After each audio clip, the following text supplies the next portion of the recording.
we've got to stop being the stupid party. And I'm serious, it's time for a new Republican Party that talks like adults.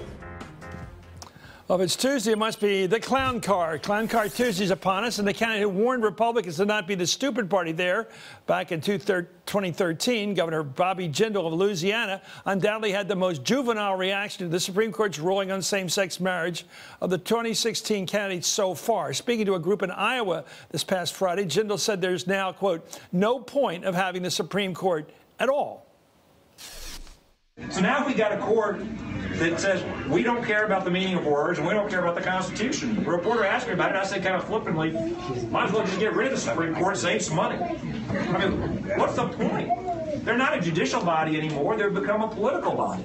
Jindal's presidential bid also comes as he hits new lows in his home state. He's viewed favorably by Louisianans by, well, just 32% of the voters down there like this guy, according to a poll last month, and that's a very red state, of course. And he doesn't even register in our NBC News Wall Street Journal national poll from last week for president. We're back with our roundtable, Sabrina, Clarence, and Ann. There's lots of reasons to run for president. One is you think you might win. I don't think that's one of his reasons.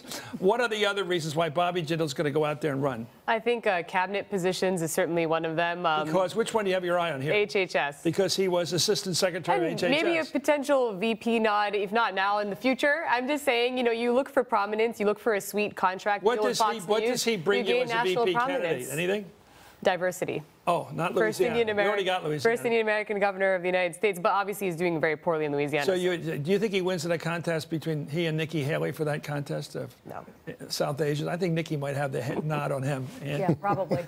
Yeah, I mean, another reason he is probably in this now is because he is doing so poorly at home. I mean, there was only one, actually zero of the statewide Republican officials even showed up for his announcement speech. He's unpopular at home. He used to have a kind of a national following. He used to be thought of as something of a golden boy, and he's probably looking for a measure of that again.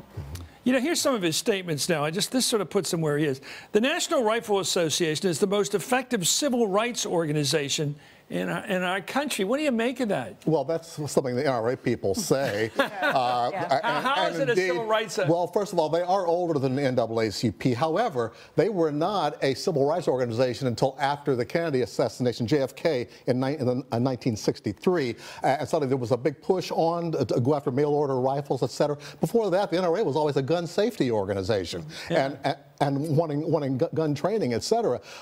They became civil rights when it came down to defending the Second Amendment. So that's a civil right for them. Yeah. So he's going for that vote. If you're Bobby Jindal and you're barely registering in the polls, you need attention. So you say things that grab headlines, like this comment about the NRA, like saying that the Supreme Court, we should just get rid of it, because he has little else going for him. But now he's competing. What a better one? He's competing with people like Mike Huckabee, in case you're worried, the president will defend us against trans fat, radical Islam, not so much. And well, what is that supposed to teach us? Or what's his alternative? I mean, the list of cliches from the announcement speech was interesting. I mean, he didn't really have much to offer. Far less, in fact, than Christie did today in terms of. Speaking of Christie, Google's put out their list of what's trending right now, and people are still obsessed. Excuse me, Governor, with his weight. They want to know how much weight he's lost. This is interesting. How much weight he's lost, how much weight he still has. Not Bridgegate. Well, that's coming. But okay, if people are really, and if they're all interested in your weight, you're not going to be elected president. If that's the only focus, if that's the only thing they can ask about you. I mean, it probably isn't the only thing you can ask about it, but it is something that people are genuinely interested in. Here's this guy who just, you know, is out there, right? And he's not a thin guy. He does not look like your classic American politician.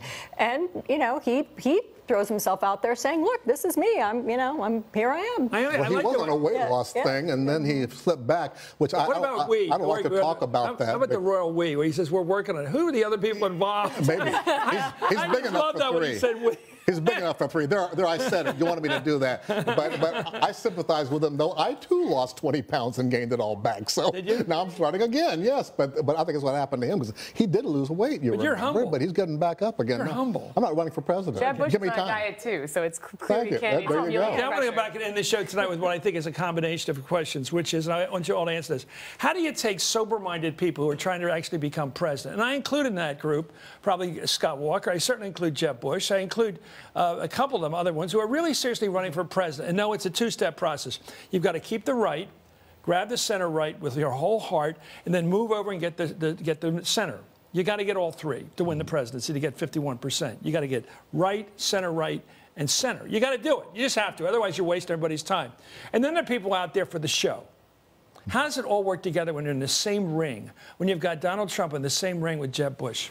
Well, I think we're going to see that at the debate. You're going to see 4 or 5 candidates who really have all the goods, right? And are going to How do they get the attention away from the comics, presidential? The comics, the clowns?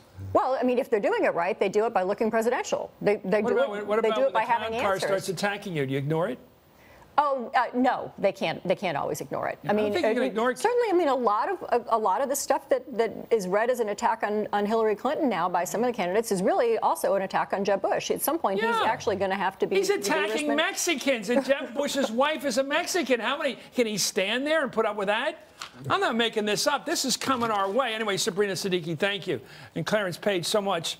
And Gearan, so much. When we return, let me finish with the twin Republican battles being waged between now and next winter. They're interesting. Iowa and New Hampshire with different purposes. You're watching Hardball, the place for politics.